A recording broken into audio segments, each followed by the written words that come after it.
अस्सलामुअलैकुम। उम्मीद करती हूँ आप सब लोग खैर खैरियत से होंगे। अल्हम्दुलिल्लाह जी, अल्लाह पाक के फ़ज़ल व करम से मैं भी बिल्कुल ठीक हूँ।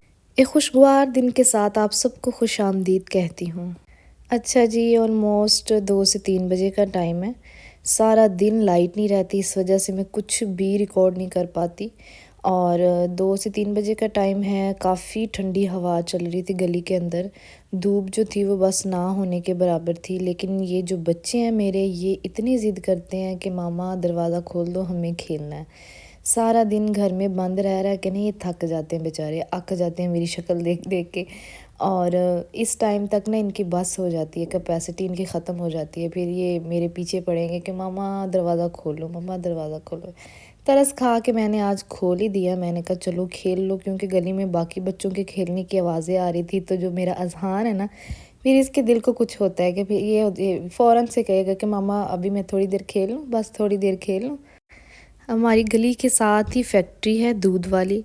तो उस सारी फैक्ट्री के अंदर ना सफ़ेदे लगे हुए हैं, सफ़ेदे के दरख्त। उनका फ़ायदा बहुत है, लेकिन सर्दियों में ये होता है कि उनकी बहुत ठंडी हवा चलती है सारा दिन उनकी। इवन कि इन सफ़ेदों की हवा ना हमारे घर के अंदर तक आती, इतनी ज़्यादा हवा होती है। ये बहुत से लोग जिन लोगों ने सफ़ेदे के दरख्त देखे हैं, उनको पता होगा कि ये लचक वाले दरख्त होते हैं। ये हल्का सा भी लहराए ना तो हवा कहाँ तक जाती है और बहुत ठंडी होती है। लेकिन बच्चे जो हैं वो काहे मानते हैं, ऊपर से सर्दी है, ऊपर से बच्चों की एक आदत है कि ना ही टोपी लेनी है बच्चों ने, ना ही पाँव में जो है वो शूज़ पहनने। मेरे बच्चे तो बिल्कुल नहीं पहनते। मैं सारा दिन बस इनके पीछे लगी रहती हूँ। सारा दिन 10 दफ़ा इनको शूज़ पहनाऊँगी, 10 दफ़ा इनके सर पे टोपियाँ दूँगी, लेकिन 2 मिनट बाद देखो तो शूज़ कहाँ पड़े होंगे और टोपियाँ जो हैं वो कहाँ पड़ी होंगी। बस जी, दोपहर को नान पड़े हुए थे, सुबह मैंने मंगवाया था नाश्ता, तो नान बच गए थे। वही मैंने जो है दोपहर को ऑयल लगा के गर्म करके वही हम लोगों ने खा लिया अभी। और अब मैं जो है वो अज़हान को लेके बैठ गई हूँ कि बेटा मैं पास जो है वो मसाला बना लेती हूँ, तुम पढ़ो।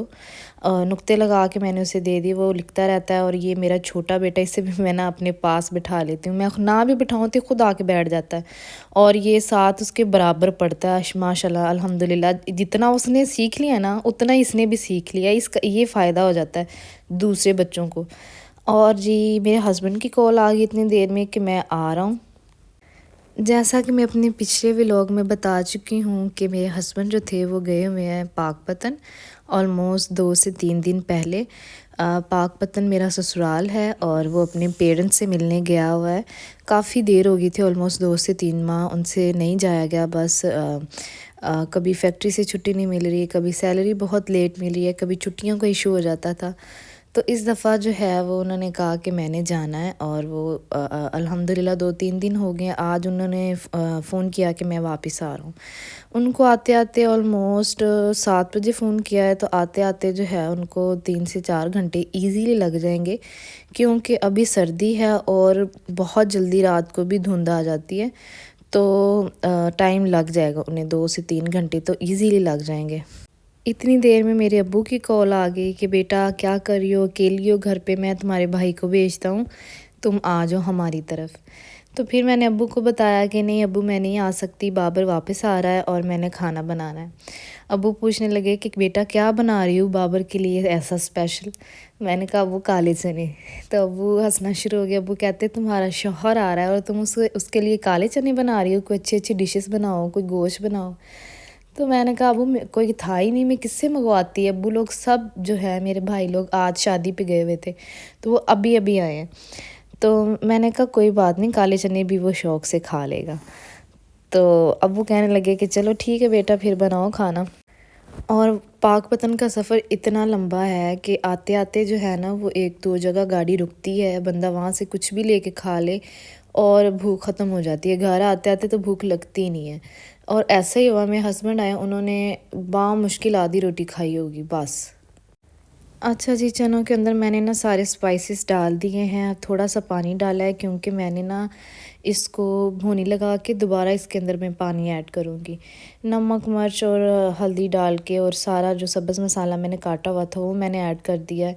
और इसके बाद जो है वो मैं थोड़ा सा ऑयल भी ऐड करूँगी। ऑयल इसलिए ऐड करूँगी क्योंकि इससे जो है वो कोई भी पार्टिकल सीढ़ी के अंदर नहीं फंसता, और इससे जो है वो ये फटने का जो ख़तरा है ना वो ख़त्म हो जाता है।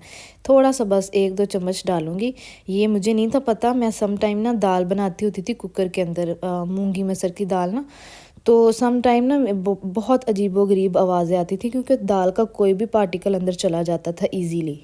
कभी सीढ़ी ना चलनी, कभी सीढ़ी चलनी तो जो है वो पानी निकलना शुरू हो जाना, चलते-चलते रुक जानी और मुझे मजबूरन फ़ौरन से जो है वो बंद करना पड़ता था। तो फिर ये मैंने नेट से ही ना ये हर बार देखा और मैंने आज़माया और ये 100% इसने वर्क किया है। और जी यहाँ पे मैं बंद करके इसे चूल्हे पे रख दूँगी और प्लीज़ मेरी वीडियो को पूरा देखा करें, वीडियो को लाइक किया करें, शेयर किया करें और चैनल को सब्सक्राइब करें और बेल के आइकॉन को लाज़मी प्रेस करें ताकि हर आने वाली वीडियो का नोटिफिकेशन जो है वो आप तक लाज़मी पहुँचे।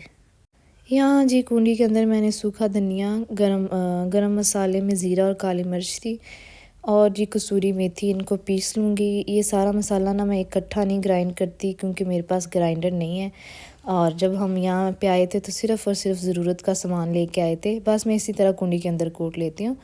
और जी ये है विटामिन सी सीरम, मैंने माल्टे के छिलकों से बनाया है। इसकी मैंने पूरी वीडियो भी बनाई है, रिकॉर्ड की है और अगर आपने नहीं देखी तो आप वो मेरी वीडियो देख सकते हैं मेरे चैनल पे जाके। और बस मैं इसी तरह ना सारा दिन थोड़ा थोड़ा करके अपने फेस पे अप्लाई करती रहती हूँ।